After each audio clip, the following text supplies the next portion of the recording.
Hello, everyone. I hope you are doing well. Just confirm me if you can hear me or not.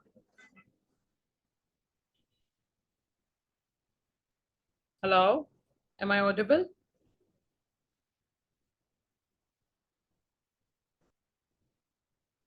Hello, can you hear me? Okay, thank you. So today we are going to start with the boot camp of advanced performance management. And uh, to be very honest, my name is Iranies, and I've been teaching this APM paper since I mean since its inception when it started in 2007 in the name of P5. If you see the journey of APM paper from P5 to till now, the things have been changed a lot. And the way examiner is asking questions, the way examiner is expecting things from students has been changed Recording in a lot. progress. Can you mute? Okay. So, what is basically the concept of advanced performance management? What is actually the issues in this advanced performance management? We are going to mainly discuss with that. So, how I'm going to start with that?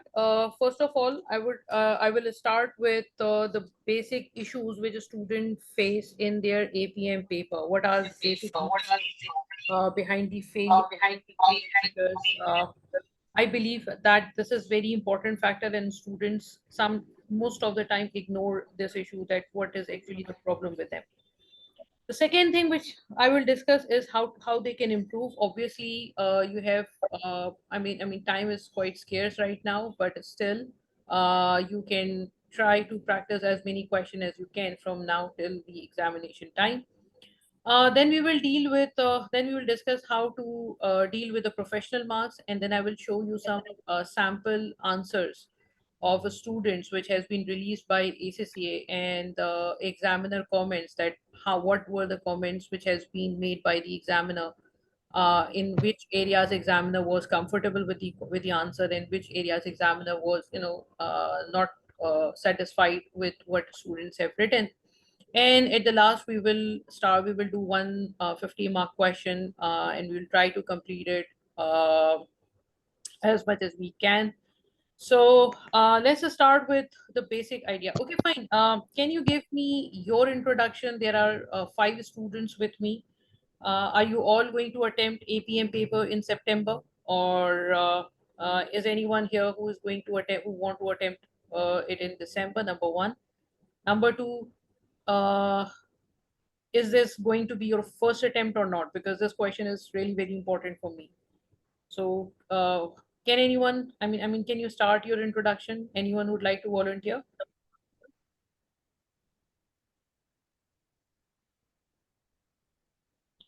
APM in December, first attempt. Daniel Ali. December. Okay.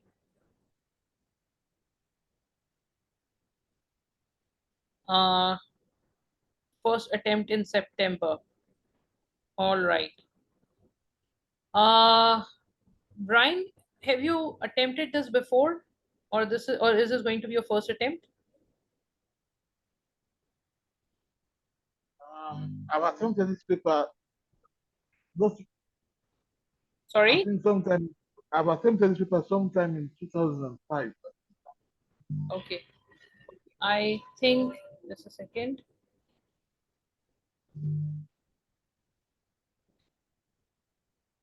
Okay, fine. So, to the students who are uh, okay, fine. So, to all who are going to attempt this paper first time, and especially in December, because no one is going to no, Janish is going to attempt it September, right? First attempt September. See, okay, fine. See, the problem with APM paper is that I have discussed this with a lot of students in past, and whenever I discuss these things with the students, there is a common problem with these students, right? Let's come to the common issues. What common issues exam students are actually facing? These, I mean, what I have come to know, came to know. The first thing is that the students struggle in understanding the question requirement. Now, this is a very common feedback which students get from almost every tutor, or wherever they go, they get the same feedback that people are unable to understand the requirement. And why this is so? Because in APM paper, there is a problem with embedded questions, embedded requirement. I mean, the requirements are actually built in the question. We will do a question later. I think after 15 minutes, probably we'll start a question. And then I will tell you what is actually the problems where students are actually struggling, where you can pick the question, where you can, start thinking that maybe this is the point where which we should write in the answer. So that's basically the problem. And so this is basically the first problem. The second problem is that sometimes I have seen that students miss very easy marks, right? Here I actually mean two areas. The first area which I mean is that whenever you see, and this is my advice to all of you, if you see a question where examiner is saying that the company is introducing any concept, right? This is a very important thing. Company saying that company wants to introduce activity based costing, or they say that the company wants to introduce benchmarking techniques, or company wants to introduce value based management in their company. So whenever company wants to start anything, and this is very common because in APM paper you will see that the company is following certain exercise, certain method, and they want to switch to another one, right? First time. So whenever you are writing your answer, you should start with the basic definition of the new concept. Now, what do I mean by this? Suppose a company is using traditional absorption costing and the company wants to switch to activity based costing, right? So, what you have to do, you have to start with the idea of what is the base, what is activity based costing. You should start with writing 2 to 3 lines, maybe 4 lines regarding the basic introduction of activity based costing. That activity based costing used to, distribute cost among on the basis of cost driver rather than number of machine hours or labor hours as we do in absorption costing, right? So this is the first type of easy marks which the students used to miss in their paper. They usually start with the implication side. They don't give the introduction, or maybe you see sometimes in the question that examiner is saying that, look, CEO went to a conference where he heard about total quality management and he wants to know how this can help the company to improve its performance, right? So he heard about TQM. So you have to first give a basic brief introduction of TQM. What is the concept of TQM? And then you should start, right? Am I still audible? Is there any problem? I'm not sure because I'm using my this Bluetooth first time, so I hope I'm audible. Okay.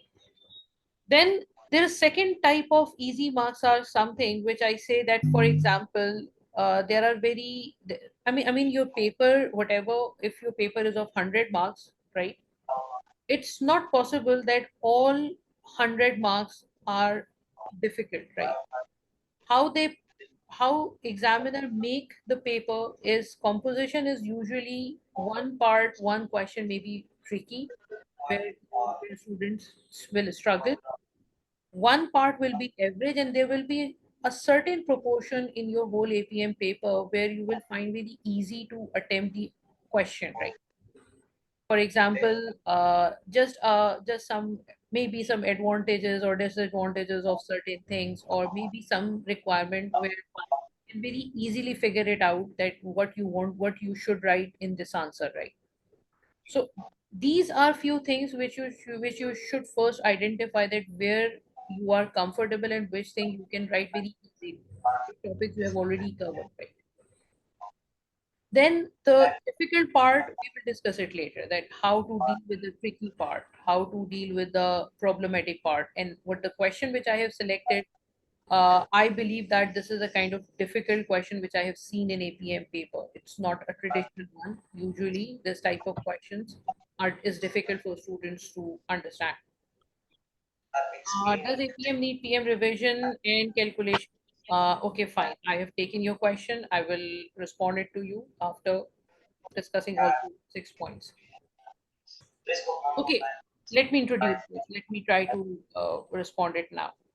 See, if you see the APM past papers, in 2007, 2008, when APM was quite new, at that time, examiner used to give some calculation type of questions in the paper. So initially it was around 30-40% calculation and 60 to 70% theoretical part. But now situation has been changed. See why, and but now the situation has been changed, and majority of the questions which you see in APM paper are theoretical. I mean, I can reasonably say 90 to 95% paper is theoretical, right? So calculations are not here. And the reason is very sensible. See, it makes sense. Why? Because if you are at the strategic level, if you are at the top level of the company, you are not supposed to do the calculation, right? You are supposed to give direction to the company that where company should go, what company should do, what should be do's and don'ts with the company, right? So calculations are not here. The second point, whether PM knowledge is important, uh, there are few topics where you will find where PM knowledge is important, right? I have made an introductory video. You can see that that's available on my YouTube channel. There are few topics like activity-based costing, like risk and uncertainty, like performance management, like transfer pricing, like profit-making organization. These are few topics which are carry forward from performance management. So yes, the theoretical part is really very important, but no one will ask you to do a lot of calculations here. So calculation part is quite low in APM paper compared with performance management. And so what's next? Time management issues. Time management issue is I don't know what's actually the problem, but I've seen, see, there are few problems which are from starting till now. Students still find it difficult to attempt the paper. And why this is so? Because of two reasons. I believe there are two reasons for that. The first reason is that student don't practice. Student don't practice. So when they don't practice, they when they don't practice, can you please mute everyone? I think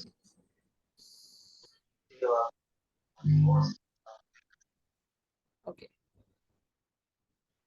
So the first thing is that they don't practice. See what do I mean by they don't practice?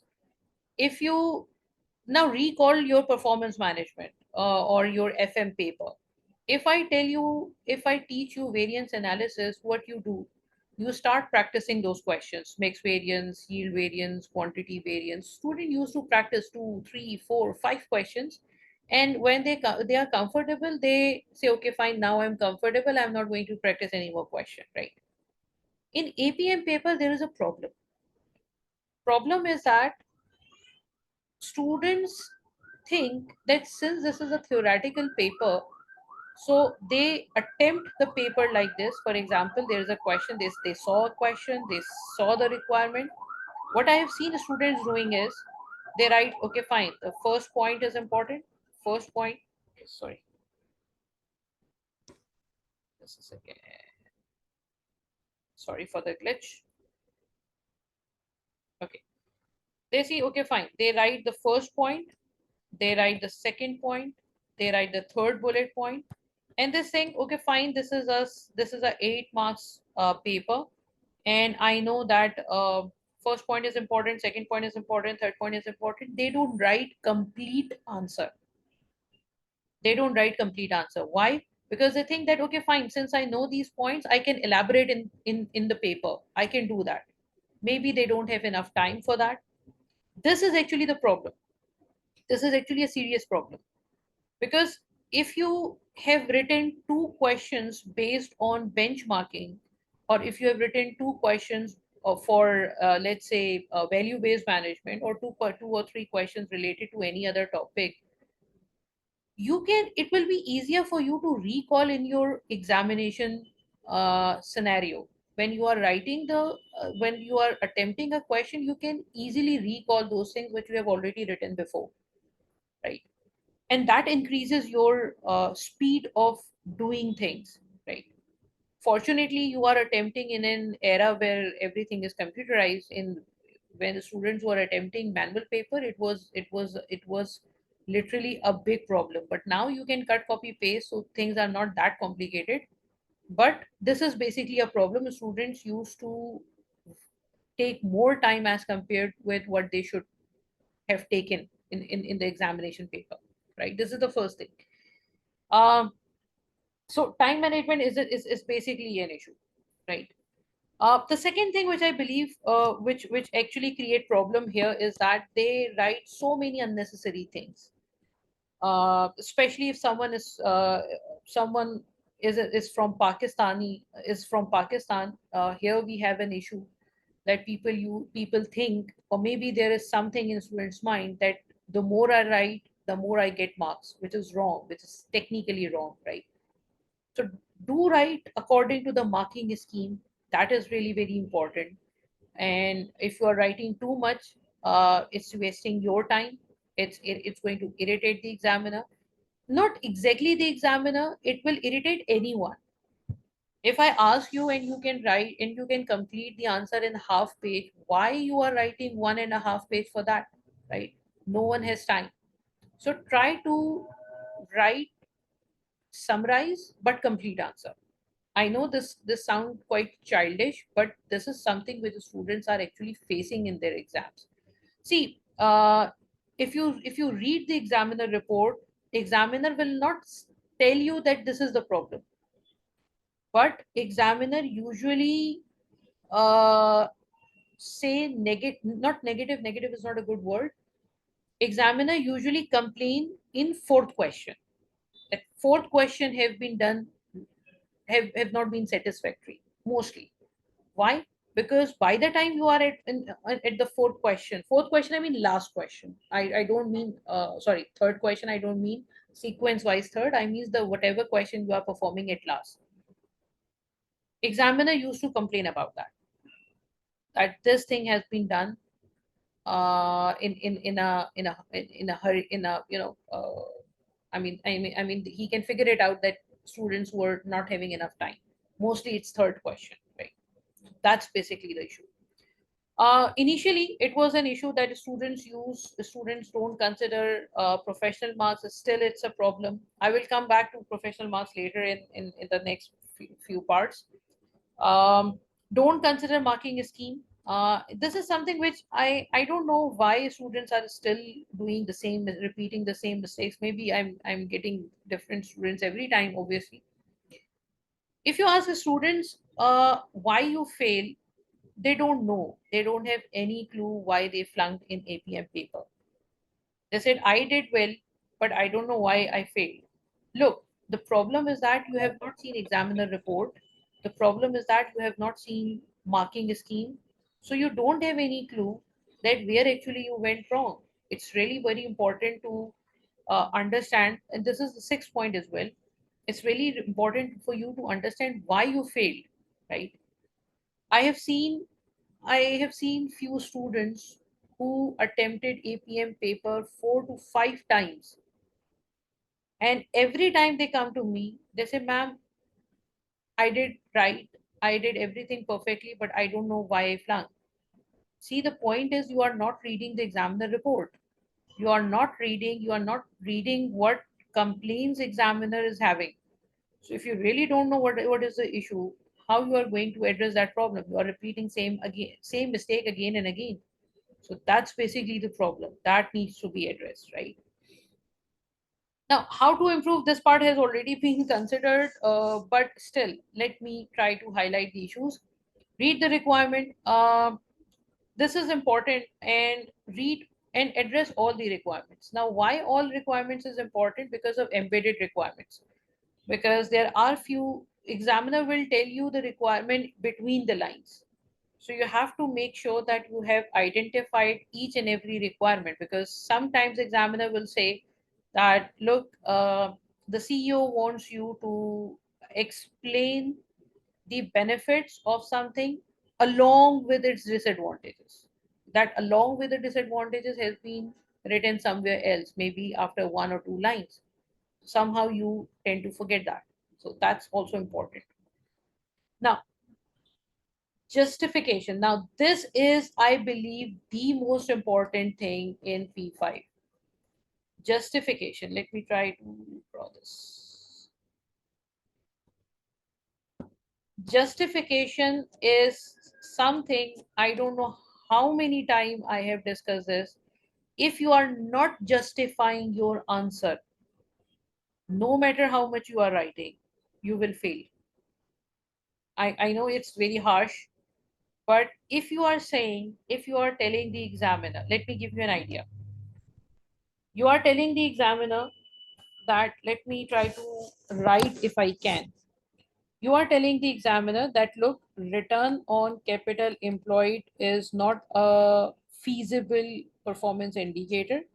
Therefore, company should use economic value added because it will show companies performing performance better, right? And you think that you are done with the answer because you have recommended that ROC is not correct and EVA is correct. You see, your answer is correct, but your answer is incomplete. Why? Because you have not you haven't told the examiner that why you think that return on capital employed is not is inappropriate for company. You have to tell me the reason that why you think that this is something which I should not use. And then you have not told the company, you haven't written in your answer script that why you think that economic value added is superior than ROCE, is better than ROCE, is more appropriate compared with ROCE. Tell me the reason, na. How can I you if I'm not writing the answer, it seems that I'm just guessing the answer. I'm just trying to guess the answer. That, look, see, this is the problem. No, you have to tell the examiner that return on capital employed is a short-term performance indicator, and it encourages managers to improve short-term profitability, and they may compromise on long-term objective, long-term value creation for the company. Therefore, economic value added is more is a better version or is more advisable because it will consider the profits of the company along with the cost of capital, and it's similar to net present value. Or you may write some fancy words with that. So this is basically, you are telling the examiner the complete picture that, look, this is the problem and this is the reason why I'm recommending this, right? There's another example which I used to give to students, and this is very common in APM paper. There are so many cases where the question says that the company wants to excel in the market, or company wants to become market leader, or company wants to be five major supplier of particular component, particular product. So if this is your target, so and you are saying, and in your performance measurement report, or suppose in performance measurement report, you have written that company is using sales volume for this, and you have said no, sales volume is incorrect and the company should use market share for that. Or let me make it more clear. And for this, company is using market share, right? And examiner wants your suggestion regarding it. And you said that, look, market share is not a good indicator and company should use relative market share, right? And you have given this idea to sorry, and you have given this idea to the company. that the company should use relative market share. So this answer is again incomplete. Why? Because you have not told the examiner that why you think that market share is inappropriate. You have to tell the examiner that look, market share will tell us that how much share company is having in this market. Let's suppose company is having 10% market share in in the industry. 10% can be good or bad both, right? If someone if major companies are having 11 or 12% market share, then we are quite close to that. But if we have 10% market share and the company and the company having maximum market share, or the market leader, current market leader, is having a market share of, let's say, 25%, then we are far behind becoming market leader. So market share will tell you where you are. It will not tell you how many people are, how many companies are ahead of you. So you have to tell the examiner the reason that, look, this is the reason why I'm recommending.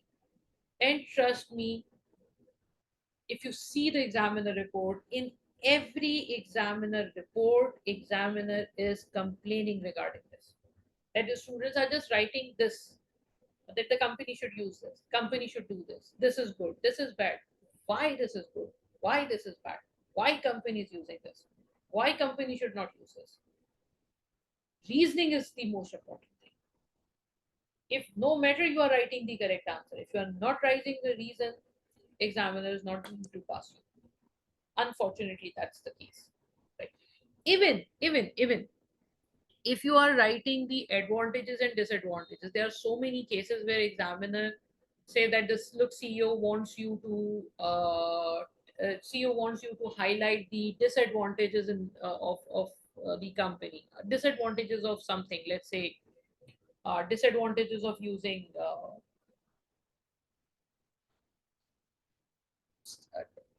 activity based costing in this approach. So you have to, first of all, you have to recall the disadvantages of ABC if you have anything in your mind, and then you have to connect it with a scenario, and you have to tell why you think that this disadvantage is actually relevant to this scenario, or this advantage is actually relevant to the scenario. If you're writing general comment, general answer, examiner will not give you any marks, because just writing the answer, just writing the bookish theory will not give you any benefit, unfortunately. If there are 6 months for that, maybe you can get half mark or maybe 1 mark, not more than that, unfortunately. So justification, mark my words, please justify your answer, otherwise you will not pass APM paper. These are very harsh words, but examiner will not pass you. Consider marks while planning the answer. This is something I've already considered. Practice as many questions as you can, especially now. There is one thing, especially this is 2023, right? From at least practice last 5 years paper. At least practice 5 years paper, because you will see the recent trends in the last 5 paper. Maybe the climate change issue, maybe the IT related issue, maybe the artificial intelligence related issue, maybe the integration related issue, maybe BPR, maybe something like that, anything like that. Whatever is in the current scenario, usually examiner used to use such information in their paper. So try to do as much as you can uh, within at least 5 years. The past papers are at CB practice platform, yes, but limited. I can give you a reference of a website where you can find all the past paper questions and its solutions and everything, but not all past papers are available. Limited past papers are available on CB platform. But the good part is that you can use CB platform for answering the question, for practicing your answer, right? So things are available there, but see, if I assume that this is 2018, then probably I can get the past papers from for last maybe 7 or 8 years. But now the situation is different. But I know few places where you can figure it out, where you can extract the paper. So that's not a big deal. And If I'm saying practice, then there is another problem with the student. Students start practicing the paper not in examination condition. I mean, they are sitting at home. I prefer, if you have any access to library, go to library and attempt there, because at library you don't have any distractions, right?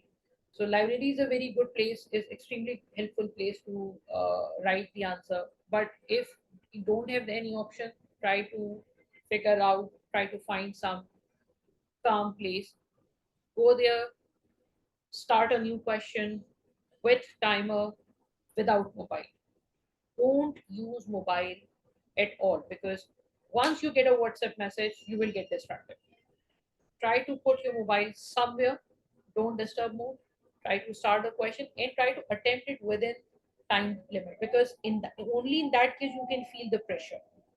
If you are attempting 50 marks question in, let's say, 2 hours or maybe 2 hours and 15 minutes, it's useless, because in examination you don't have that much time, and you have also examination pressure. So I must say that try to practice it within the examination condition. That's the most important thing. See, initially you will face difficulty. Initially you will face some problems, but with the passage of time, once you get used to of such environment, you will see the difference. You will feel the difference, right? You will feel the difference in answering your question, answering your uh, writing your answer. Sorry. So that's the most important thing. And the last thing, read the examiner's comment that is available in ACCA on ACCA website. See what should be the sequence, especially to those who are attempting their December paper, and also to those who are attempting September paper. Unfortunate September paper, you still have time, but there is a scarcity in time. But let me tell you, the way you should attempt the paper, the way you should practice your paper. You start the paper in an examination environment, right? Examination condition. I hope my writing is good enough for you to read it. It's so bad. Then try to, and examination condition, and try to make sure that you are considering the marking scheme also. Then compare it with examiner solution. That this is something which we all do. Every students do this. But uh, in this scenario, try to use marking scheme as well. See, the examiner answer is generalized. That is for everyone, right? That is worldwide. So there are many students who may have written the answer. There are many students who have not written the answer, the same answer, the different answer. So it's not a big deal.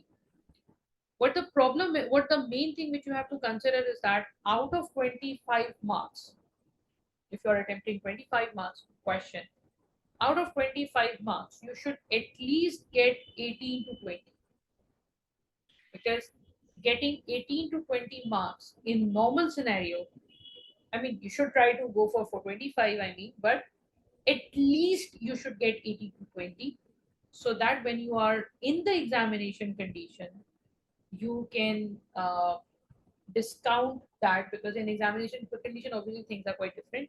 So you will score up to 14 to 15 marks at least. Right? So that should be the key. Don't go for 100 to 25% marks. If I am trying to say is that if you are unable to cover all 100% of the examiner solution, you guys are human beings, right? There may be some mistakes. There will be some mistakes, right? You cannot score 100% marks, but still you should try to go for maximum. At least 80% you should try, so that in paper you can get 60 or 65 or maybe 70%.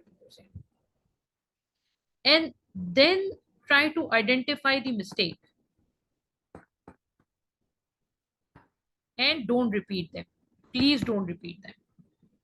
Mistake identify, don't repeat them, and then read the examiner solution, not solution, examiner report. Because examiner report will tell you that whether you are in majority or minority. If examiner report is saying that majority of students did this mistake and you are among one of them, that means obviously it's not a good thing. But if you are doing the same mistake which 90% of the worldwide students did, that means it's something which was obvious, so you don't need to get disheartened for that. But if you are doing some mistakes, some crucial mistake which has not been done by others, that's basically the problem. Or examiner is complaining regarding certain thing, that this is something which has been done wrong by majority of the students who try to not repeat it. That's basically it. This is basically how you can improve that. Let's come to quickly to professional marks. Professional marks are, see, we start with the communication. Initially professional, there were only 4 professional marks. Now it's 20. 10 marks for the first question, and 10 marks, 5 marks for the remaining 2 1. I see this to be a blessing for everyone, because if examiner is giving you, if you are writing for 40 marks and you are getting 50 marks, it's a blessing, right? But you can only have then those 10 professional marks if you are writing your answer correctly. So first thing is that you have to make sure that you are technically writing a correct answer. Because if you are not writing the correct answer, how can you expect that you will be able to give skepticism marks or commercial acumen marks? You won't be able to get that. You won't be able to get an analysis marks, because you haven't done that. So there are something which is very important. uh,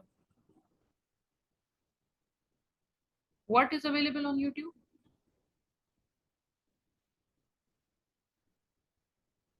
Some Raza Mama says something is available at YouTube. This recording. Uh, yes, I think, I'm not sure. I need to ask the administrator, but I think those students who are attending this lectures will get the recorded version of that. I think that the person who is managing all these things have shown some form, some shared some form for that. So don't forget to fill that up. Right. Okay. So coming back to the point, see, communication is something. Okay, fine. So I was there at 4 marks, right? So initially 4 marks were purely for communication, right? So communication is not new in APM paper. It has been since they have started in 2007 till 2023. Communication is still there. Why? Because examiner don't want you guys to play treasure hunt with him. That look, I have written everything, try to figure it out what is relevant to you. No, you have to write proper headings, you have to put proper headings, you have to write in bullet forms, you have to write in report format, to from date, subject, introduction, first heading, second heading, third heading, put further headings.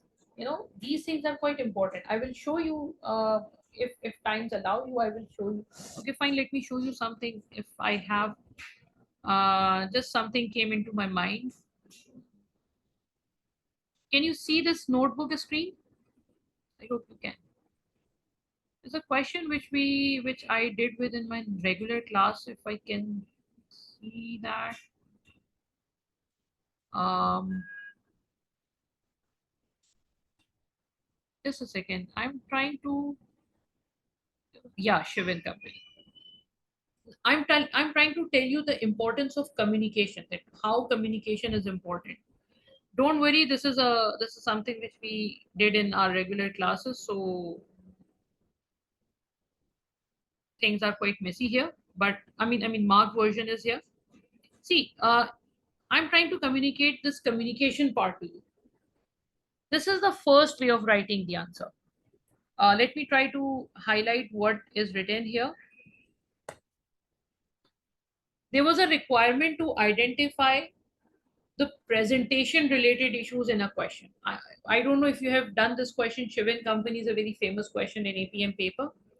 So there was a requirement where students were required to highlight what their problems they can see in the performance measurement report. What are the problems, right? So this is one way of writing the answer, right? You may take as a screenshot. This is one way of writing the answer. I'm just quickly reading its 2 to 3 points. Revenues have been shown in report, but figures are not useful, right? Then absolute term graph is not there, revenues and other business. So there are a few points which are written here. Right? And there is another way of writing exactly the same answer. What I did, instead of writing it completely, I put heading that look, these are the 5 problems, and the explanation is given here. So if examiner is satisfied here, probably he may not look at the explanation. Or if examiner is unable to understand something, he may look at the explanation. So I'm making his life easier. And if this question is of, let's say, 5 marks, or sorry, 8 marks to 10 marks, then he can easily identify that look, this student has written 5 points. 1 mark is equal to 1 point is equal to 2 marks. So let's give him 10 marks. Easier. There is another way of writing the same answer like this. That I have put I made a heading, I put a heading, and then I wrote an explanation. I put a heading and I wrote an explanation. These three are exactly the same answers. The way of writing the answer is different. I hope, let me mute people. Okay. So that's basically what I want to show in communication part, that this is the way you should go for the communication. And you are making exam. See, put yourself in examiner's shoes, right? And for you, it's easier to understand this part, right? So that's basically my idea of communication, how you can improve your communication. So let's come back to our presentation. We were on the presentation, sorry. Okay. So communication means try to put clear headings, subheadings if you think that this is relevant, and obviously it's easier for you guys because you are in CV examination. Analysis and evaluation, this is something which is already built in the examination. I mean, this is something which examiners asking you to do, but it's not new, especially this evaluation part. Okay, fine. Let me ask you something. Just to keep you all alive, I hope you all are here. How many of you can give me an idea if what is the term evaluate means? For example, let me ask a question. Suppose if examiner is asking you evaluate the current mm, evaluate current costing system, right? So what you will do? Yeah, that's the perfect answer. Pros and cons. Uh, Whatever the company is doing, we have to.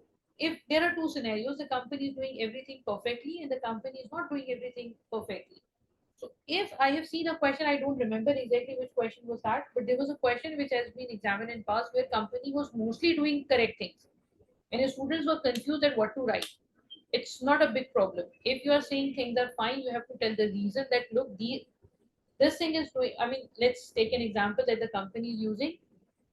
The company is manufacturing multiple products, different in nature, and company is currently using activity-based costing.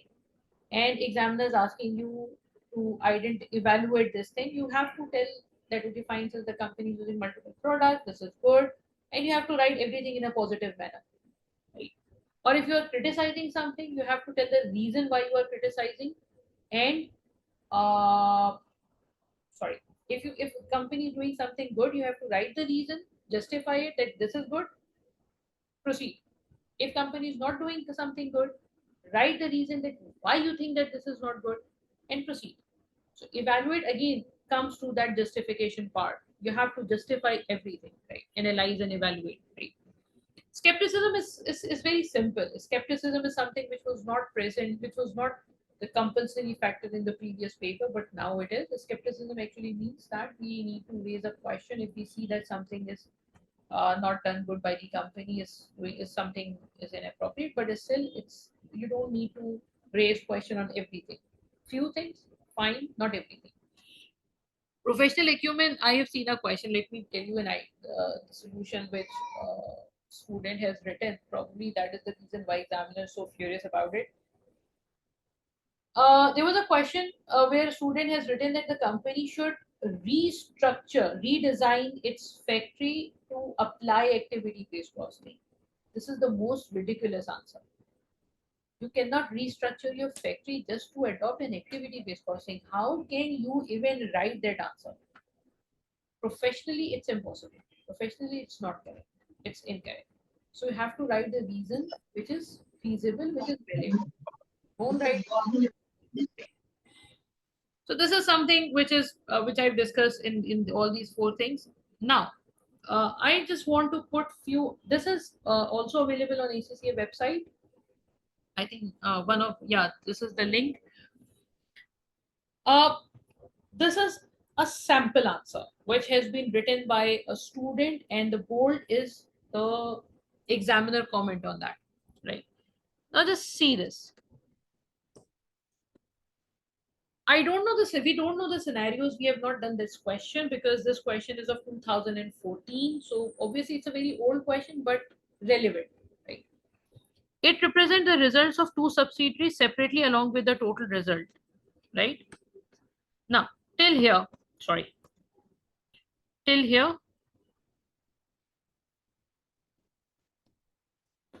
till here, the student is telling the situation like it represents the results of two subsidiaries separately along with total group result. Sorry, not here.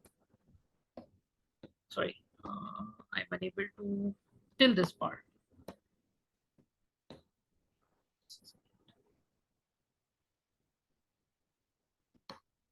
Okay, some difficult situation with my pen. Okay, fine. Till here, the student is telling the what the report is showing probably, and from there, here it's this justification, thus enabling for a specific management and measurement of the subsidiaries which represent different type of business and also allowing for internal benchmarking. So why I think that this is relevant, why I think this is important. First, the point, and then its justification. Maybe in favor, maybe in against, maybe against that, right? Right. Similarly, this point. The report also show a comparison of budget and actual results, allowing for analysis. Now, till here, the student has identified that what this report is showing, and from the next line, the student is telling the reason why it's beneficial, allowing for analysis and continuous improvement of planning and budgeting process. The report also provide list of margins on the group level, so allowing for level. Yeah, till here, there's a normal reason, not reason, I mean what the company is doing, and from here, the justification. So allowing the for efficiency and profitability analysis and conclusion. Right. So you are not supposed to write that look the company is doing this. Correct. No, write the reason. Notice how the second and third points the author has not just identified what the report does, but has then said why it is helpful. And this is examiner's comment. Examiner is happy regarding this. He's satisfied. Let me show you two to three, and then I will go for the weak answer. These are the strong answers. The report shows industry averages, right? Again, the report shows industry averages. The first part, the report part that look this is in the report, thus allowing for external benchmarking and preventing company from internal focus smugness and putting company's performance into perspective. So the language astray here is a little from the professional, but marker would allow some latitude as a general point is well made. Sometimes examiner may overlook few things, right? Let me show you one or two more and then we'll go for the weaker answer. Not this one. There was another point which is quite good.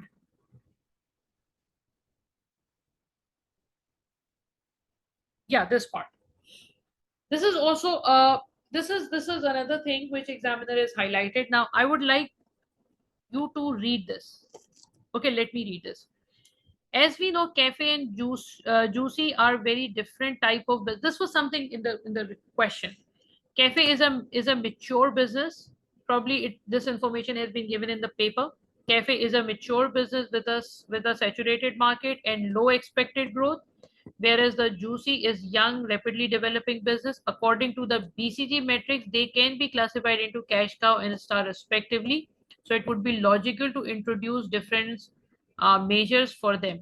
For cafes, cash cows, cost measurements, and for Juicy, profitability, market share. So what student did is that he actually tried to introduce.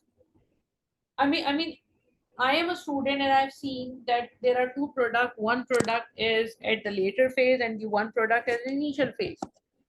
So somehow I connected with it. Maybe this is not the requirement of the question, but if you're smartly connecting it, and again here, you are not supposed to write the BCG whole model here. That will divert the concentration. Here I said that look, see, examiner is also educated, right? You are writing to someone who already knew things. So you just the student just connected it and identified that look, this is the cash cow and this is the what the other product is. I don't know. One was the cash cow and the other was in the earlier phase. So star product, yeah. So and this is the comment. Here is a good illustration of how to use models that the APM syllabus contain in a suitable context. It is common mistake here to realize BCG metrics may help them, but to wander away into the lengthy and unnecessary definition. So you're not supposed to define BCG, right? If you really want to define it, see there. If you read any report, some things are usually written on footnote. So in practical situation, we used to mark a reference and we write it on a footnote, but I don't think here it is relevant thing. Or you may put a heading of note and you can write at the end of your report. But this is not something which you should write here. Just an example. So this is a good. These are some answers which examiner has picked from the examination, from the answer script of students and identified the issues, the problems, the goods, and the bad part. Right. Now let's move to this is also good. There was a question where a level of precision was not there. 1, 2, 3, 4, 5, 6, 7, 8 million figures were given in dollars. So this was also a highlight that look, you should use level of precision of 1,000. This is a very simple advice but relevant. So you should do that. Anyways, um, then this one. This is probably the weaker one. The report compare this year result with the last year. The report compare this year with the last year, which is good comparison, as it gives the company indication of how it performed compared to what it did before. Technically, it's not bad answer, but examiner has identified that how it could have been improved, right? This could be more effectively explained by saying the report compares year-on-year results, which is a good comparison as it gives the company an indication of how it has improved or worsened through the year. So instead of writing just compare, I have written that it will give you an idea whether you have improved compared with the last year or whether you have worsened as compared with the last year. So examiners saying that this is more complete picture, except for instead of saying that it's a good thing to do that. Right. And this is the last sample answer. Okay, fine. The report only shows one industry ratio to assist with benchmarking of operating margins. We don't know if any other aspect of performance are any good compared to competitor, right? So this is also a generalized answer. The report only shows one industry ratio to assist with benchmarking of operating margins. We don't know if any other aspect of performance are any good compared to competitor. So we don't have any clue. We are clueless. The student says they are clueless, right? Whilst benchmarking is instead useful, there is no detail given here. So what it would have been useful to add and why this will be helpful for fake, simply stating it will help us to see if we are good compared to competitors too vague. What would fake then use to knowledge to do what, how does it links to this objective. That's important. You should try to introduce something which is related to the mission statement. Oh yes, there's very important point I forgot. uh See, in I don't know where those students are who are going to attempt it this in the December. I'm sure the one who is going to attempt in September, I forgot, I'm very bad in remembering names. In most of P5 paper, especially the question one, you will find a mission statement of company, or you will find some objectives of company. This is extremely common in question number one. Whatever solution you are writing, whatever solution you are writing should be always in line with mission statements and objectives. You must not write anything which is against your mission statement or your objective. I mean, must is something which is quite rarely used in statement of anyone, any teacher or any instructor or any answer. But what I'm saying is that you must not write anything which is going to contradict with your objective or mission statement, because that's going to ruin your answer. For example, the question is saying that the company's objective is to focus on quality, right? And in the answer script, you have written that the company should reduce its cost by uh, using alternative materials, or maybe some low cost material. Suppose you wrote this in your answer. It's completely against what your mission is saying, what your objective is saying. You are focusing on the quality, and you have written something which is again which is going against your policy. You may answer the same, say you may write the same answer like this, just tweak some words. The company may reduce the cost by using not low cost material, alternative materials,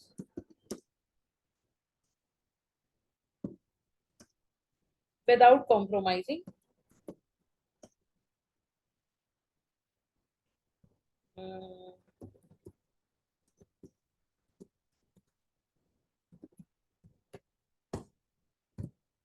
Let me give you an idea how you can write such answers. For example, the company is manufacturing pen, right? Pen, I mean, stationary type pen, right? And so, what you can say is that, see, first of all, you need to identify what is a value added activity or what is a non value added activity. Activity, not activity. I mean, what is a value added feature and what is a non value added feature? For example, just imagine a pen in your hand. What's the most important thing for you? Uh, Most important thing will be that writing should be smooth. It should not, ink should be smooth. Body, probably that you should be comfortable in writing. These are few things which are important in pen, right? But if you can change the material of cap, the cap of pen, or you can use some other design where you can eliminate the need of cap, then you can save your cost without compromising on the quality of the product.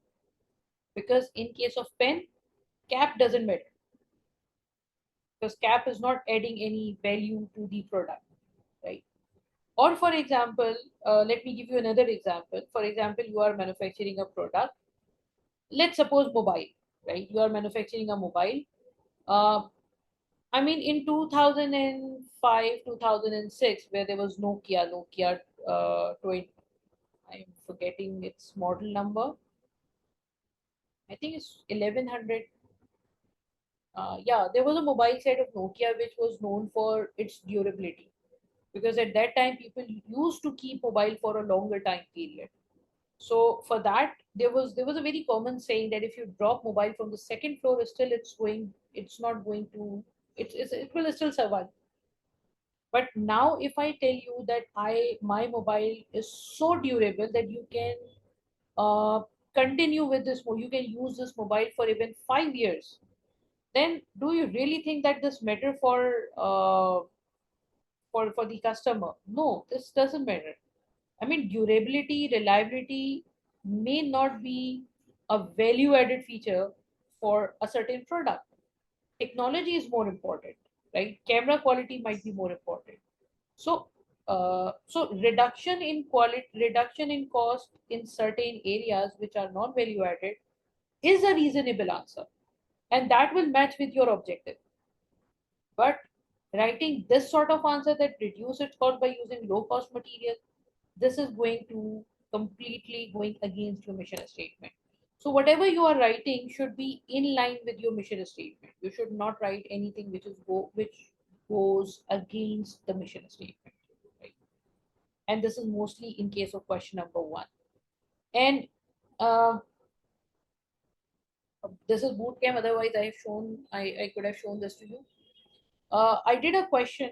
We did a question in P5 in APM paper where there was a requirement of changing the IT manual to IT structure, and examiner comment was that student wrote the answer but they didn't connect it with the mission statement. So again, that's an issue. That's a query. So this is the initial part of what are the do's and don'ts in APM paper. Try to practice this as much as you can. Um, shall we continue or shall we take a 5 minutes break? Because in the next part we have to start with a question, and I will tell you how to tackle the question. So I just want your opinion. If you can show me in chat box. Shall we take 5 minutes break?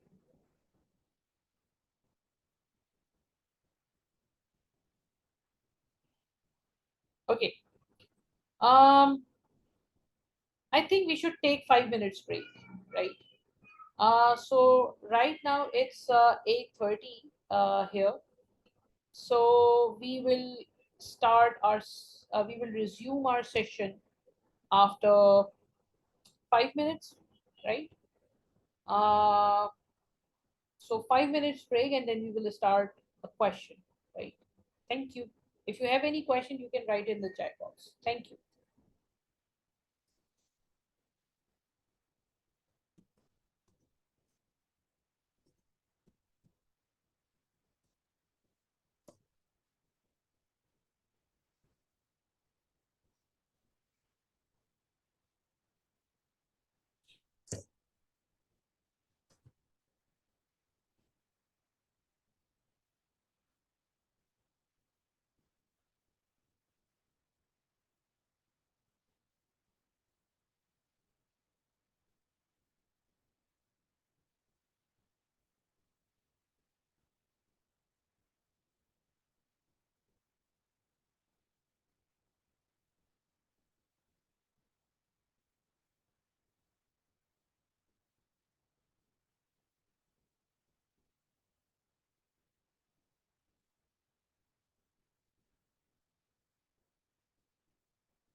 All right, so let's start. Let's resume our session. Let's see what we can do here. This is basically a question which I have taken from September 22 attempt. And why I chose this question? Because it's something which is, I mean, I found this question to be tricky because normally what happen is examiner used to give you the basic problem, like suppose maybe examiner will tell you there is an issue that the company is using cost based transfer pricing and it wants to switch to market based transfer pricing, or the company is having profitability issues and it wants to restructure its performance measurement reporting system, or maybe the company is having certain problems and it wants to do benchmarking, or maybe something like that. But this is a question which is sort of costing related question, not exactly costing performance and costing in managerial side type of question. So that's why I chose this. And in this question, you have to pick few things from the question, that what to write, right? And it's not quite clear in this question. So in that context, it's a difficult question, what I believe. So let's start with this. Let's see what we can do here. Let's read the requirement first. Requirements are usually very simple in APM paper now because these are embedded requirements. So the first requirement actually wants you to write a report to CEO of Beloved to respond to her instructions to work in the following areas: product development, budgeting, Kaizen costing, interaction of ZBB to Kaizen costing, and the inventory management project, right? Before starting with this question, I don't know how many times you have attempted this question, question number one. But let me give you an idea to. Okay, fine.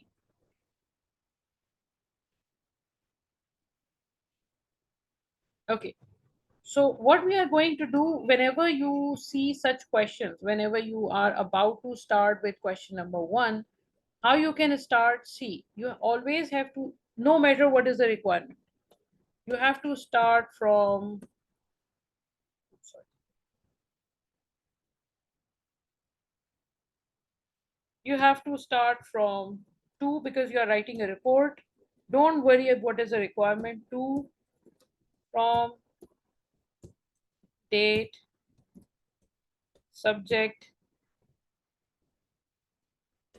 introduction.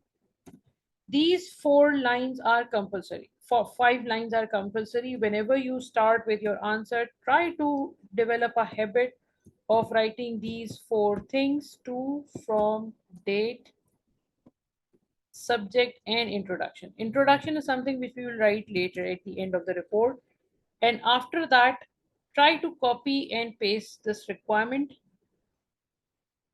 with marks, right? So, okay. So this will give you a basic structure of your question, right? You are writing a report to the CEO,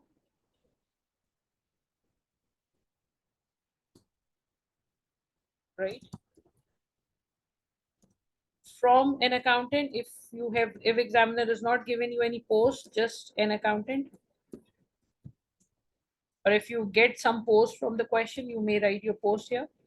Date, whatever date is in subject, we will decide later when we will do this question. And introduction will be decided later, right? So remove this line. This is the first heading, right? This is the first heading. This is the second heading. This is the third heading. And this is the fourth heading, right? And sorry,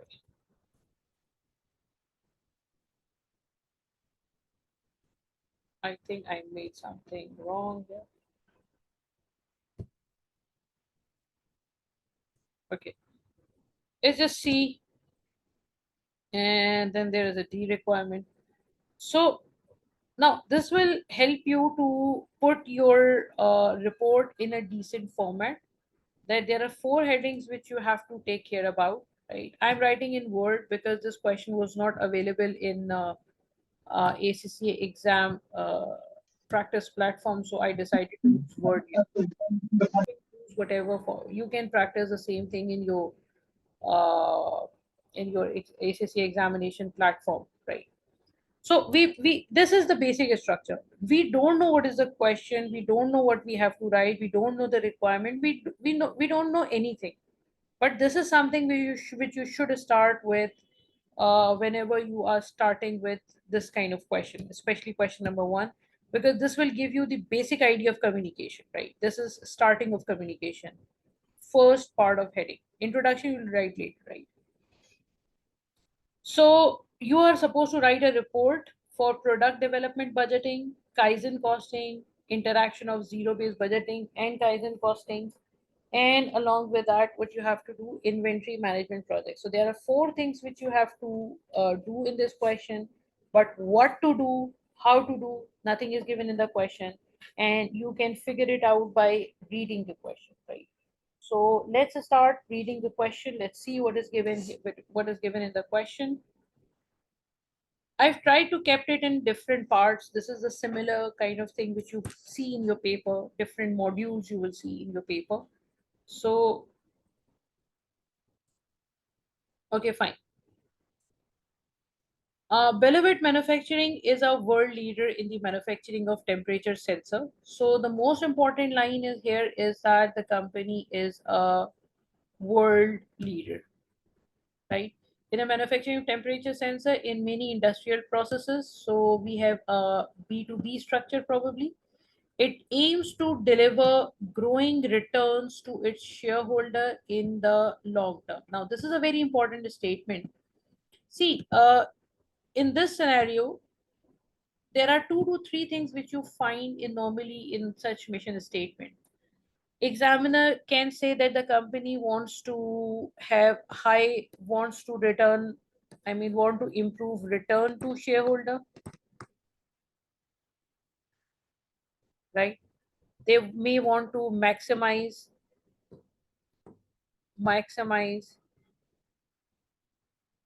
shareholder value, or the third thing is that they want to maximize shareholder wealth, right?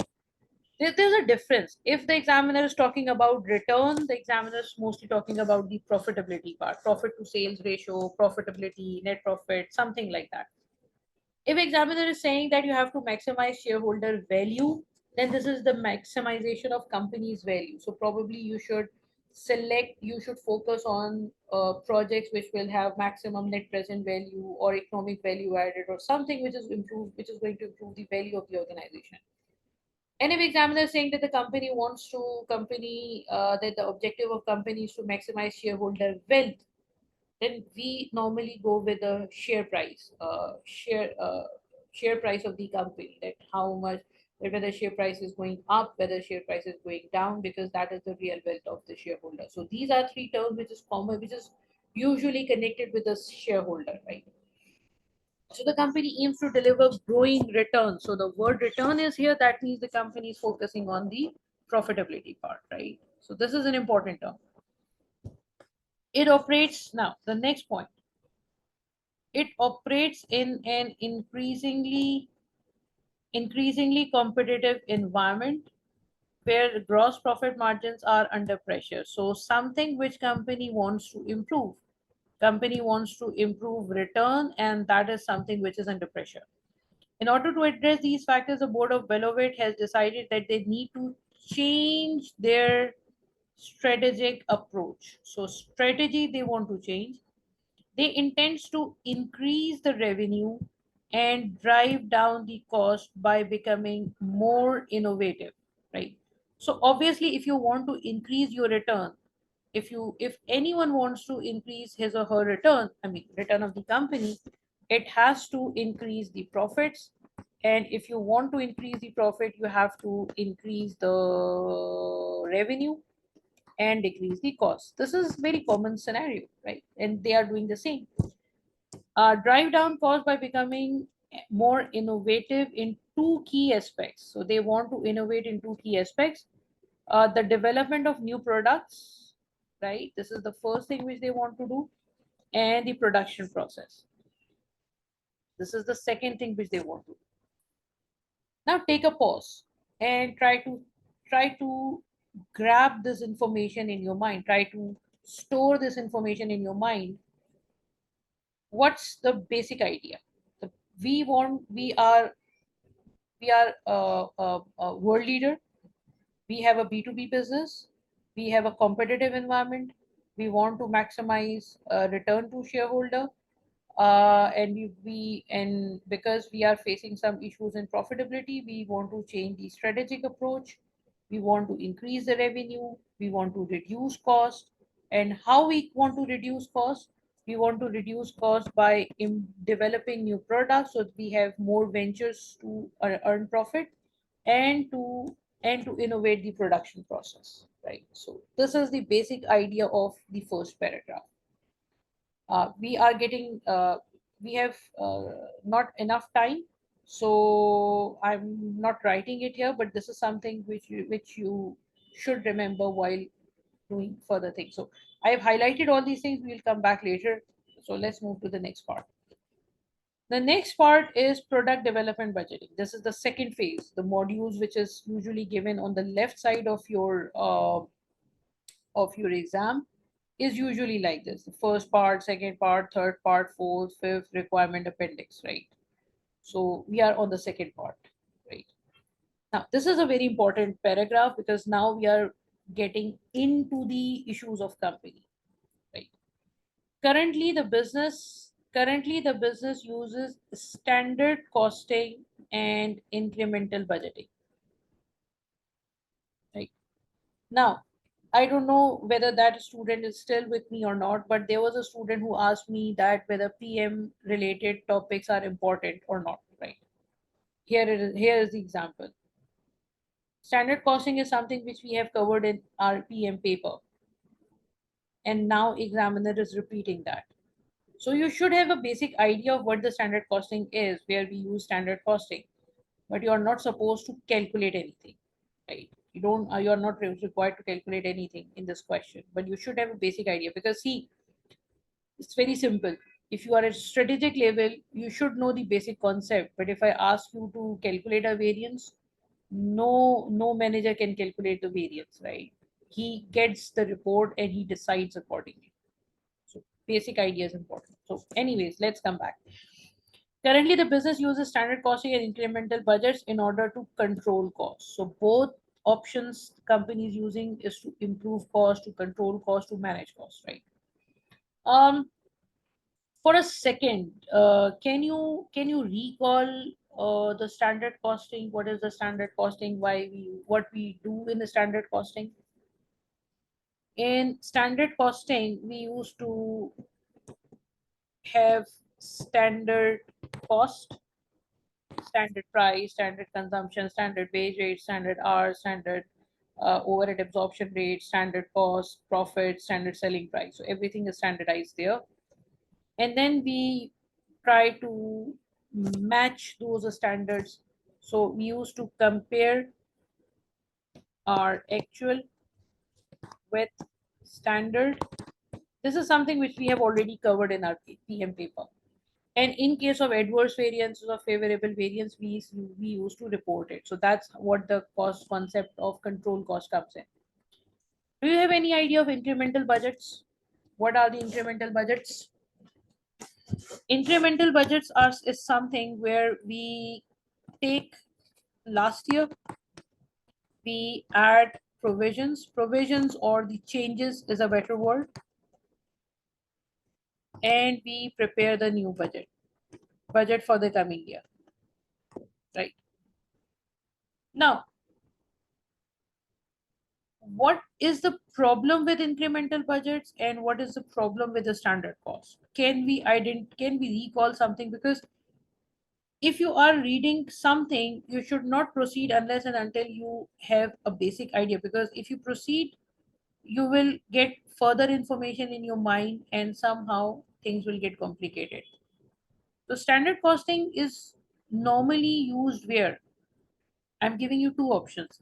There is a company who is continuously introducing new products every year. Let's say a mobile phone, and there's a company who is manufacturing similar product from a very long time.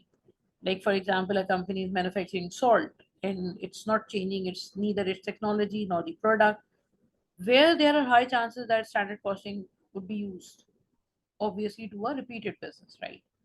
Same goes with incremental budgeting. Incremental budgeting is used in a scenario where situation is similar. Situation means processes are same, products are same, economic conditions are same. There's no change in macroeconomic conditions, so we usually use incremental budgets there, right? The same now. This is just a recap, right? The same method of production and accounting have been used for many years at Billabit. So this is a very important statement, and actually this is something which is in line with which is connecting with this. That since company is using similar technology, similar products, similar production processes, that's why it's using probably standard costing and incremental budgets, right? The board recognizes the board recognizes the need for cultural change, to fit the new strategic approach. Now, what was the new strategic approach? What was the strategic approach? Strategic approach was to improve profits by increasing revenue, by reducing cost, and for cost reduction. Was something written here? Yeah, development of new products and production process. New products and production processes. So this was a strategic approach given in the last part. The board believes that they have excellent workforce which is underutilized. It has been decided that this can be capitalized upon by two changes, one to product development and the other is general production process. So we are trying to change both. We are trying to change the production development process and the general production process. The way we are doing R&D and the way we are manufacturing the product, right? Product development should be addressed. Product development should be addressed by more project-based approach, where products are developed by teams of workers. In addition, the organization of production of all products will also need to be handled by a team who aims to reduce costs as far as possible while maintaining competitive levels of quality. Now, what I want you guys to do is try to understand what this part. Yeah, why it's not rubbing. What these two lines means. Try to read it again and try to let me know the answer. In addition, the organization of production of all products will also now be handled by a team. So we are talking about production of all products, the manufacturing part. So it's not product development, it's manufacturing. Manufacturing has to be done also by a team, and the aim is to reduce manufacturing cost while maintaining the quality of the product, right? The board has begun discussing these changes and the CEO has asked you. Now, here comes the requirement. So let me try to highlight it with different color. You can try same in examination. Whenever you see some requirements from examiner, try to highlight it with different color. The board has begun discussing the changes and CEO has asked you as a performance manager expert for your assistance on number of proposal relating to changes to costing and budgeting in Bellevue. There is also a plan to improve the operations of warehouse by introducing new technology in inventory management. Right. So he wants you to analyze the proposal of costing, budgeting, and inventory management. Three proposals. Right. So this is something which is given under product development budgeting. Right. Now, then there is another part of Kaizen costing. I'm not sure how many of you are aware of Kaizen costing because it's something which is not regularly used in APM. Kaizen costing is actually an advanced version of variance analysis, where variance analysis in variance analysis, what we do is we make a standard cost and try to achieve that cost, right? And in Kaizen costing, we see what happened in the last year. And instead of making standard cost, we make standard cost reduction target. That in coming year, we will try to reduce our cost by, let's say, 5%, by 6%, production cost by 5%, 6%, 3%, and 4%. And we'll try to figure out some solutions, something where we can do that, some ways we can do that, right? I will advise you all to see a documentary which was Tata Nano, where they have made a nano car. It's a very famous documentary. uh, Try to watch that. You will not get an idea of Kaizen costing there, but you will get the idea of cost reduction, how we can reduce our cost, in what manner we can reduce our cost. So let's come back.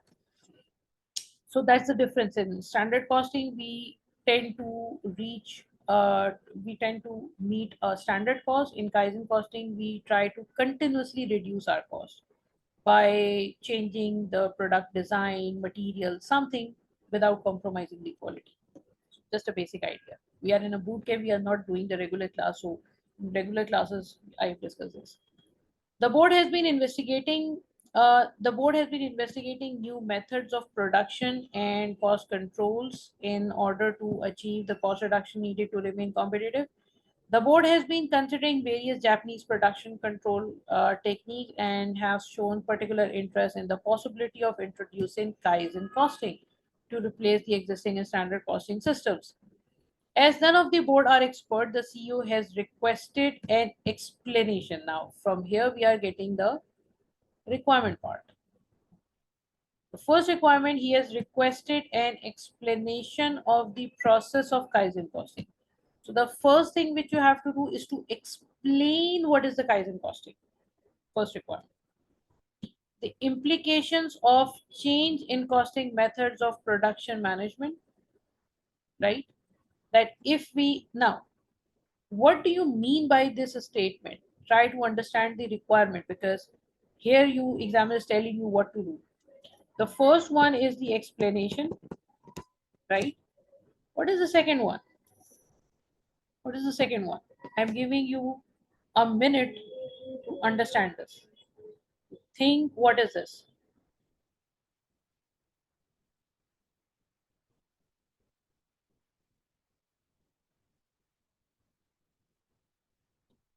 Change in costing method. Change in costing method. So what costing method the company is using? The company is using a standard costing and incremental budgeting. So the costing method which they are using is a standard costing, right?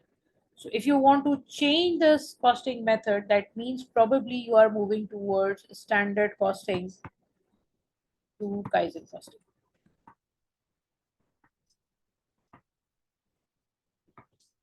right? For production management, and a recommendation as to whether this change is appropriate for Belevit. So you also have to justify the reason if you really think that this is something which Belevit should do, right? So there are mainly three requirements. There are three requirements. First is the introduction, explanation. Second, the comparison. Third is recommendation.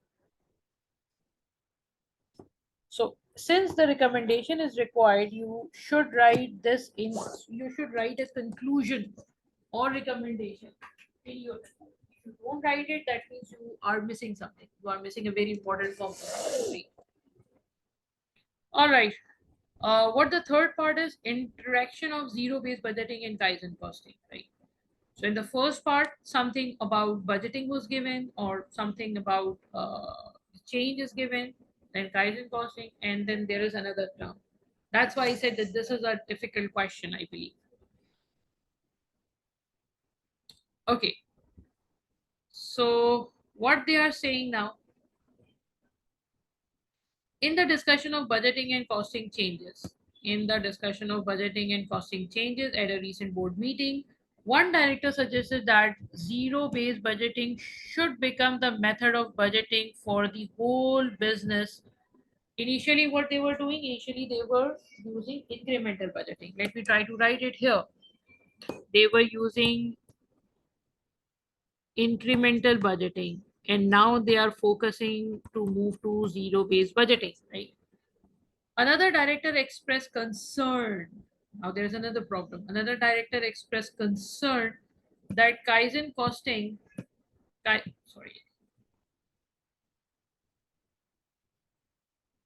Kaizen cost Kaizen costing did not fit with zero-based budgeting, neither of practical nor cultural terms. The board meeting then dissolved into a confused discussion of the new costing and budgeting method. So we are saying that we should use zero-based budgeting for the whole organization, right? For the whole organization, this is an important statement for the whole business, right? And then we are saying then there's someone who said that no, we should not do that. And some confusions created. The CEO would like you to provide the board with an evaluation of whether Kaizen costing would fit with zero-based budgeting, controlling production cost and benefit. This is something which you have to do. So since this is a requirement, let's mark it with some different color. And evaluation of whether Kaizen costing would be more appropriate and relevant, right? There's one more requirement, but I don't think we will have enough time to do that, so I'm not reading it right now, unfortunately, because I think it's more important to do first three parts because those three parts are really very different. Okay, so and this that's the end of the requirement because an appendix is actually related to the warehouse thing which we just skipped, and there's a requirement. So the question probably ended, and the examiner wants you to write a report to the CEO of whenever to respond to her instructions regarding the product development budgeting, right? Product development budgeting, guidance costing, interaction of zero-based budgeting, and inventory management. That's it. That's the end of the requirement, right? So you have to write a report for product development budgeting, right? Let me try to write it, or yeah, this is the first thing which you have to start.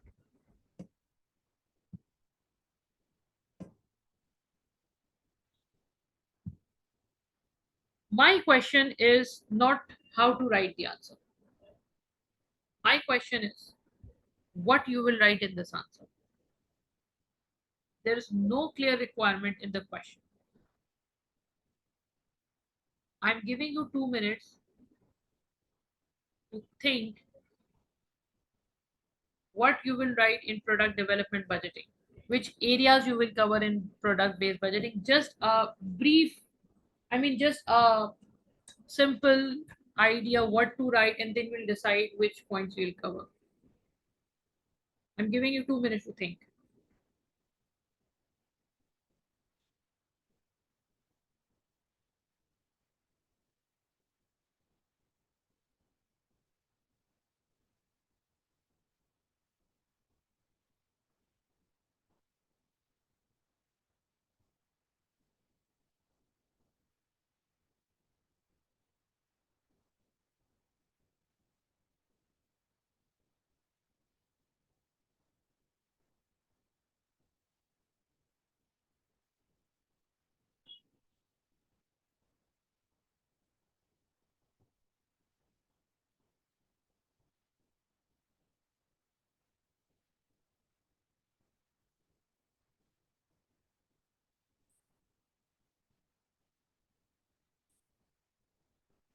All right.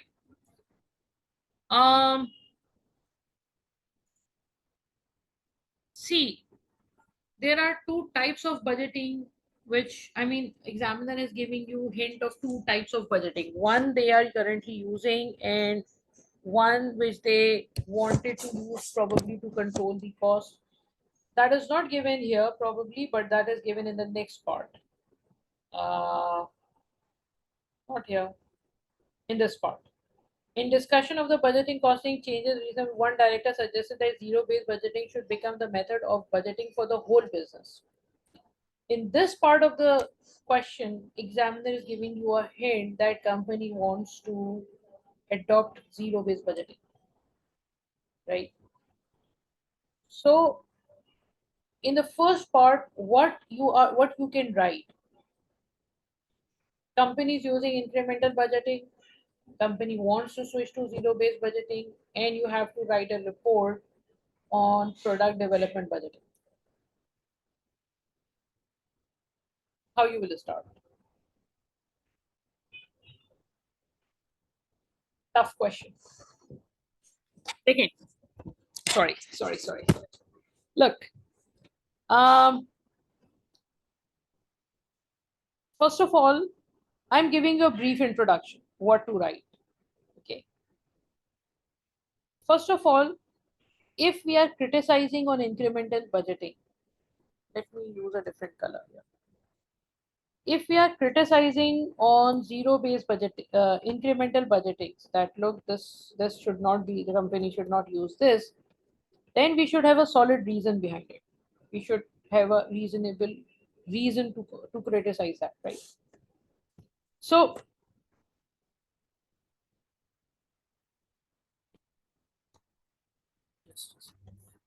okay,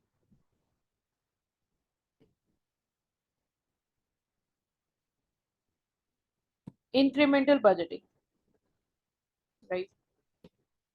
When we use incremental budgets, I have identified few areas where we can use incremental budgets, where we have same production, where we have same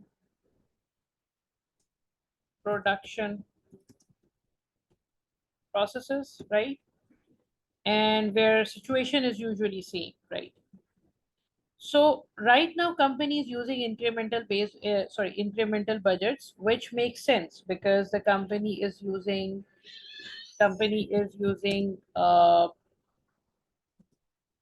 same production process. So it makes sense, right? And why we think that, and what is zero based budgeting, right? If because we are introducing it first time, so we should not miss our easy marks, right? So, and what is zero based budgeting? Zero based budgeting is actually something that we are starting from zero, we don't know anything, so we have to justify the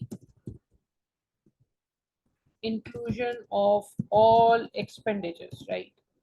And I don't know if you have any idea about zero based budgeting or not, because usually students are weak in this area. Whenever we perform zero based budgeting, I'm using marker instead of writing it because it's taking time. In zero based budgeting, what we do first we make a decision package. You can say a decision package, or you can say that we make a plan. Plan is a generalized word, right? Then we evaluate that plan. Okay, what the plan is, whether how much profit it will generate, how much value it will add to the organization, something like that. And then we choose a plan according to the benefit. This is the basic idea of zero based budgeting, right? I'm not teaching zero based budgeting, I'm just recalling everything, right? So this is this should be the starting point, right? That this is the incremental based budgeting, companies using this. Why? Because right now company has such a structure to use it, right? And zero based budgeting is this. Now this is the general answer. Now we have to think whether this zero based budgeting is relevant to this company or not, right? So do you really think how we can connect zero based budgeting with this company, with this benefit? What is the heading? Heading is product development budgeting. Right now, we just have to concentrate on product development budgeting. So is there anything related to product development given here? Product development and other general part. Product development should be addressed by more project-based approach where products are developed by team of workers, right?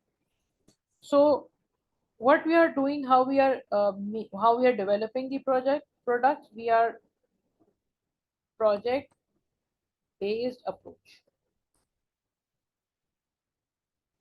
in product development,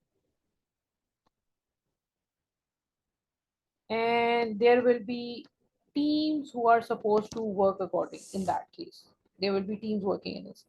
Now connect this part with zero-based budgeting. Can we connect it?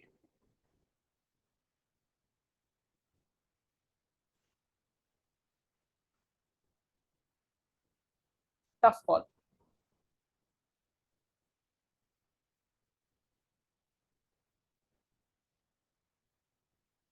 Okay, let me. I don't know if you guys are even trying this or not, but see, if we are using incremental budgeting in this case, suppose we are not using ZBB, we are using incremental budgets. What incremental budget need? Incremental budget need what happened in the past, add some provision, add or less some do's and don'ts, and then you come up with a new budget for the coming year, right? If we are working on this side, suppose we are trying to develop a new product, do you think we have any idea what we did in past? Because this is a new product which we are developing and innovation we are doing, so we don't have any past prior information, right? We are starting from scratch, we are starting from the 0 point, right? So incremental budget doesn't suits in this case. Now the strategic change which we have made, zero based budgeting is not relevant to that case, because now we don't have any prior information. So first thing which suits zero based budgeting in this case is that all projects are new, all projects are going to be new, so there is no prior basis. And zero based budgeting has the same thing, same idea, that you should not have a prior experience. You should just ignore what you did in past. You should start with a very new concept, that look, you're going to make a fresh start, right? The first thing which is in favor of zero based budgeting. Do we have any other thing which is in favor of zero based budgeting? Try to try to read this.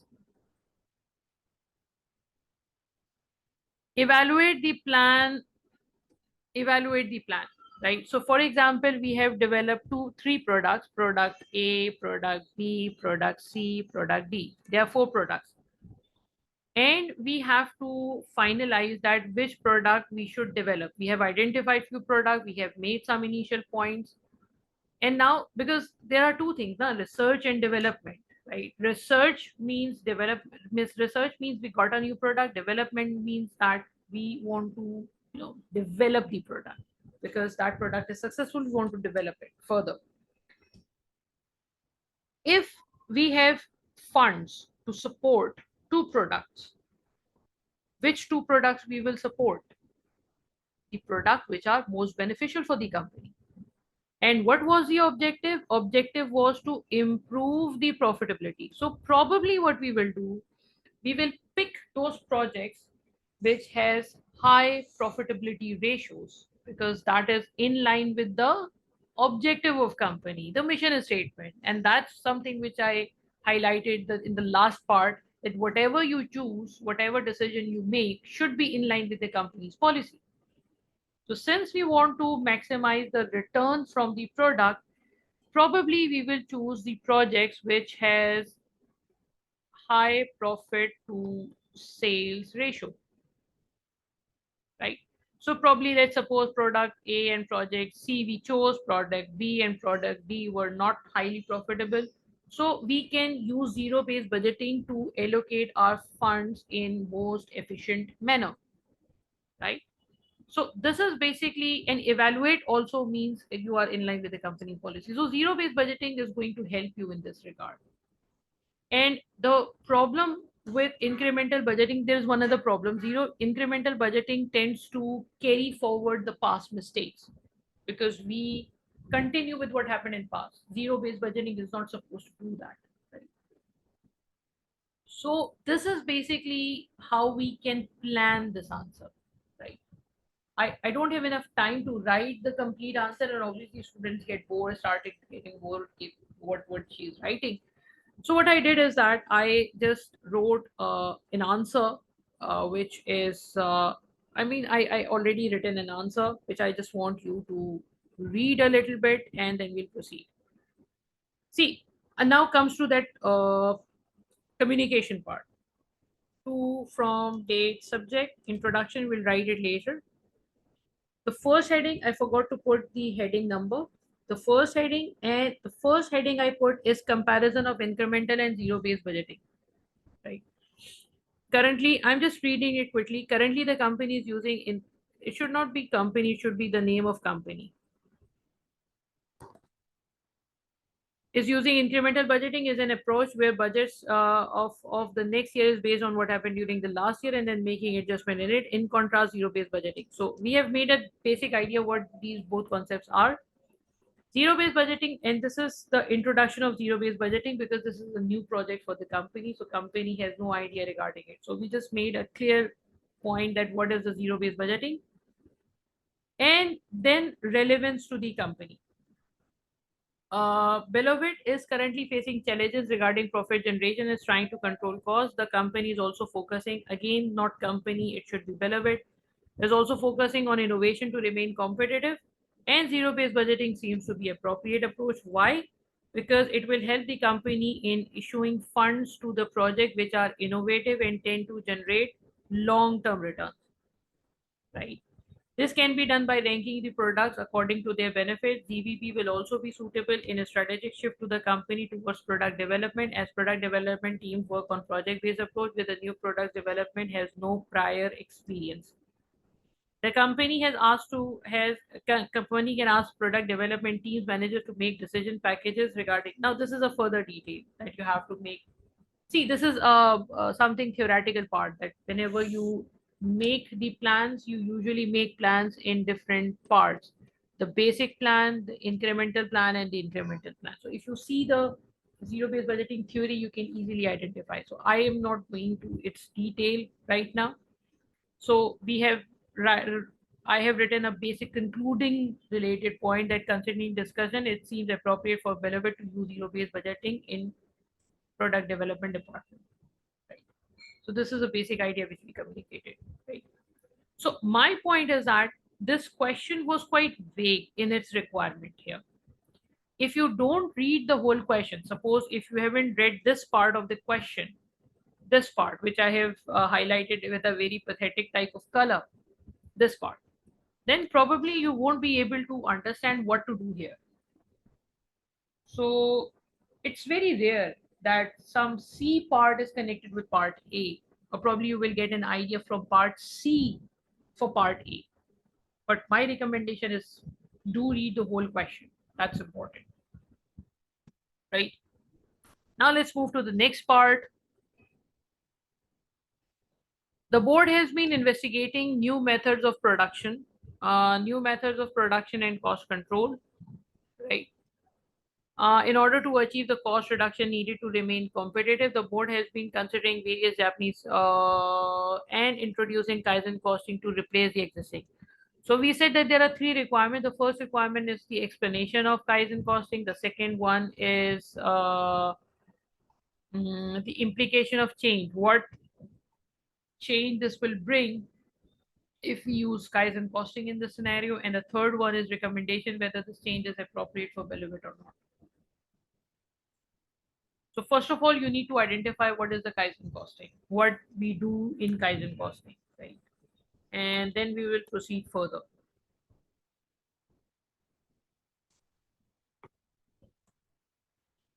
Kaizen costing is basically something which we use to in cost reduction, right? Right now, the company is using a standard costing. So, since we are going to criticize on standard costing, probably we should start with the reasoning, right? So, why standard costing is relevant till now? Why? Because company is using same product. Company was not innovating initially. So, since company is using same products from a very long time, this was written somewhere, not here, in this part. Same methods of production and accounting have been used for many years at Bellevue, right?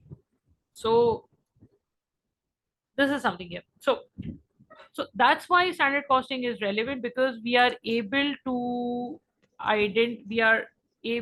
identify the standard cost. In this case, we can identify the standard cost and we can compare actual cost with it for cost control. What we are doing now, what we are going to do now, we are going for shift change, for a strategic change. And strategic change means what? Let me try to highlight it again. Strategic change means what? Let me try to change this color again to a very different pungent type of thing. Let's see. Um, this part. In addition, the organization of production of all products will also be handled by teams who aim to reduce costs as far as possible while maintaining competitive level of quality. Sorry for the color. This is our objective, right? So if we are going to reduce cost by keeping same quality, this is the first point. And the second point is that we are going to develop innovative products.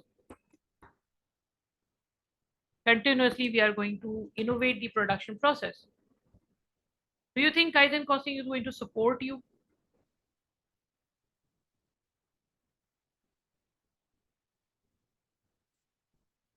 See, currently variance analysis standard costing is fine because we are in a position to prepare the standard. But if you are prepared, but if you are innovating your products every year, or if you are continuously innovating your products, creating innovation in your products, then probably variance analysis standard costing won't help you. Why? Because we will not be in a position to prepare the standard, because we don't have the same products for a very long time. They're continuously innovation process. So how can you develop the standard cost? And if you won't be able to develop the standard cost, will you be able to do perform the standard costing? Obviously no. So here the concept is to use Kaizen costing. What Kaizen costing will do, Kaizen costing will not ask you to prepare a standard cost. Kaizen costing will ask you to prepare cost reduction targets. And then every year you have to think outside the box how to, sorry for the writing, how you will achieve those targets, right? And in case you are unable to do so, the reason for not achieving it, right? Sorry, this. Okay. So this is basically the whole idea of Kaizen costing. Now, do you think it's relevant in this case? Kaizen costing will be, do you think Kaizen costing is relevant in this case? Cost reduction process, yes. Because if we cannot apply this, if we cannot apply the standard cost, we won't be, if we are not in a position to make standard cost, to prepare standard cost, to prepare standard consumption, we cannot apply standard costing in this case. Kaizen costing is relevant. Now let's see how we can write it. Right. Again, I'm not writing the whole answer, right? So Beloved is currently using a standard costing as measure for cost control, which is suitable for a situation where the company is producing a standard product. To set appropriate standard, it is important for the company to have been manufacturing the product from a longer period of time. Beloved is mainly has mainly operated in the manufacturing of a standard product and is comfortable by using standard costing. So we have told the examiner with reason that why currently till now till date company is using the correct strategy. We are not criticizing company till now, right? We are saying whatever company is doing is fine with reasons, right? Justification, as I said, is important. However, the company, again, company word should not be used. Beloved is now shifting its focus towards innovative products to remain competitive in the market and to improve its performance. This means that the company, not company, that it will be manufacturing different products with continuous modification, making it challenging to develop reasonable standard. So we have identified the issues which may arise in the standard costing. Despite this, due to competitive nature of market and pressure on profit, the company needs to focus on cost reduction. Therefore, Kaizen costing appears to be good option. It is emphasizes continuous improvement without compromising. I forgot to write that. I think without compromising on quality of product. Or maybe I've written it later. Kaizen costing typically work alongside with target costing, where targets costing focuses on meeting before launch. Kaizen costing, it's a theoretical thing, just forget it. The objective of Kaizen costing is to set a cost reduction target and to use value engineering. I'm not sure if you guys are aware of your value engineering concept. This means reduce cost without compromising the quality. So this part has been covered here. Okay. Company to achieve continuous cost reduction, unlike standard costing, whose objective is to meet the standard cost only. So we have criticized and we have identified that look, Kaizen costing is good, right? Okay, we are moving towards the last part and then we'll finish today's session. This part I believe is again last but not the least. I found so not this one. I found this part to be quite challenging in terms that again maybe the requirement is not clear to students. Okay. Oh, I forgot to read the examiner comments. Okay, let's read the examiner comments first and then we'll move to this part. Sorry, I just went with the flow. These are the examiner comments. So let's start with this part and let's see what is important. This was okay. The response should have also included consideration as how. Okay, this one from this one. Many responses started, unfortunately, by failing to offer a satisfactory description of zero-based budgeting. Such responses simply indicated that zero-based budgeting started from the scratch without highlighting the nature of the decision packages and the implications around it. This was disappointing as zero-based budgeting is often examined subject, read area, and something. Okay, fine. For example, candidates often would write something similar to the difference with zero-based budgeting that it is start from zero. This will help Beloved with its aim of controlling costs and there will be no budgetary slack carry forward. This is a correct statement. But examiner says that there can be a better response. There can be a better response. And what can be the better response? The decision package is central to the operation of ZBB and it describes all the activities that require funding. Every item of the decision has to be justified. This is in stark contrast with the current incremental made for the approach where the previous year's budget is used as a base for the next year as incremental adjustments are made. For the respect for inflation, taking ZBB approach will ensure that all costs are scrutinized, assessed, and ultimately justified as approach will make significant contribution to reduce its cost. So there's a huge difference. One part is saying that it starts from the scratch. Examiner doesn't want. Examiner wants justification, and these are the justifications which the examiner gives. So examiner is not happy with the answer, right? Uh, then the Kaizen costing part. Most candidates managed to explain Kaizen costing, but a significant minority was unsure, with some candidates describing it as value based management and several describing it as total quality management. So it's a blunder. You don't know what the concept is, right? Uh, then this part. It was also concerned that candidates did not seem to able to apply the response to the management of a production. Indeed, few candidates made a reasonable attempt to undertake this part of the question. A typical response would Kaizen costing represent a significant change from a standard costing, and this will affect the role of the operational staff. A change in culture will be required. This is a stupid answer. Now just read this part.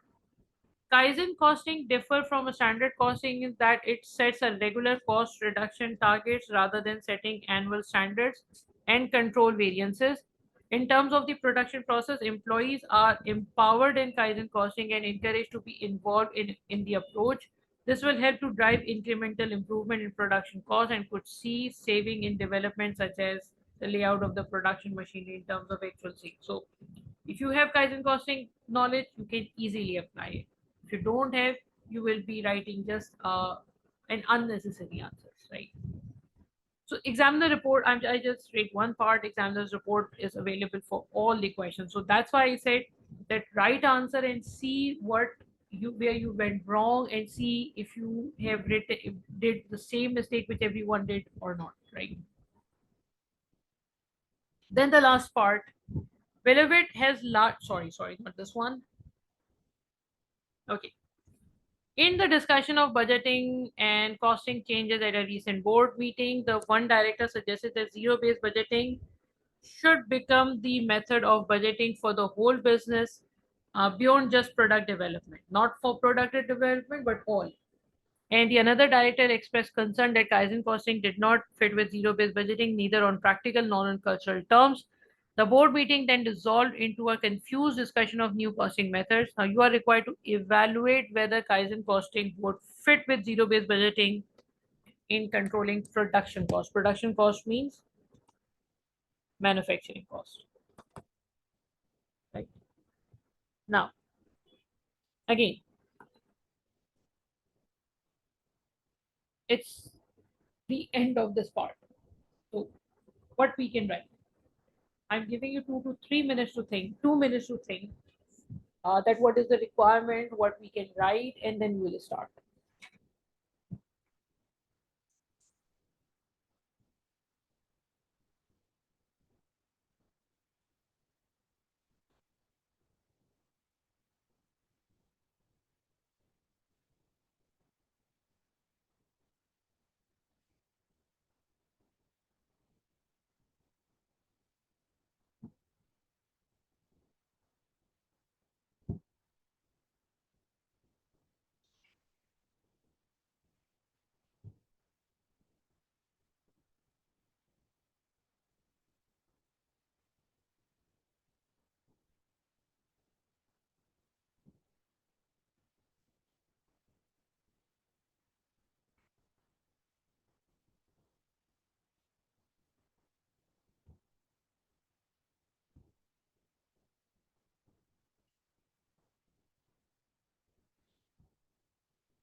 Okay.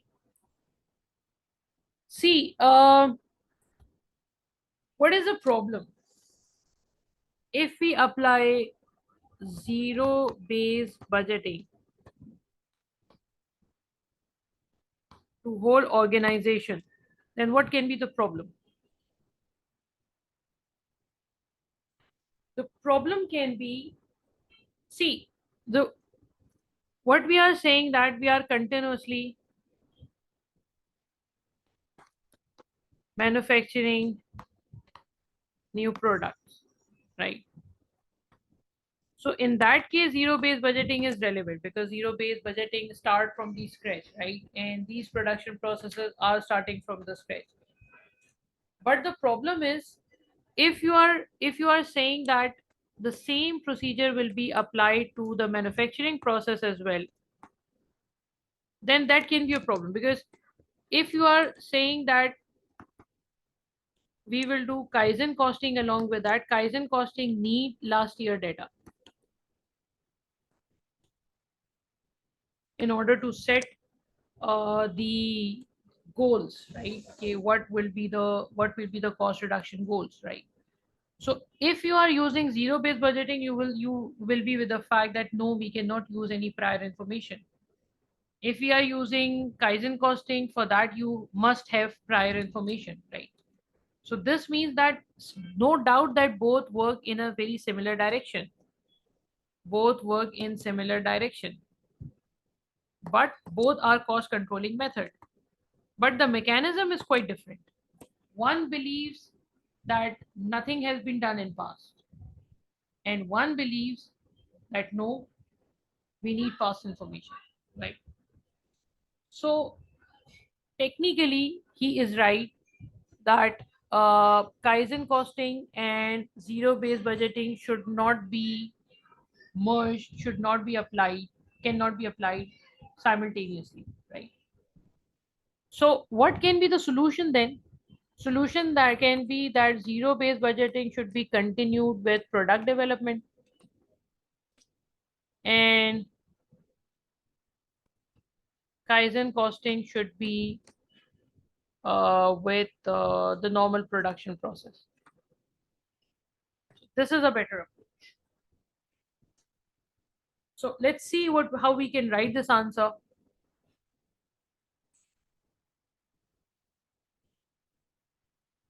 Okay, it's a very simple answer because the requirement is simple, right?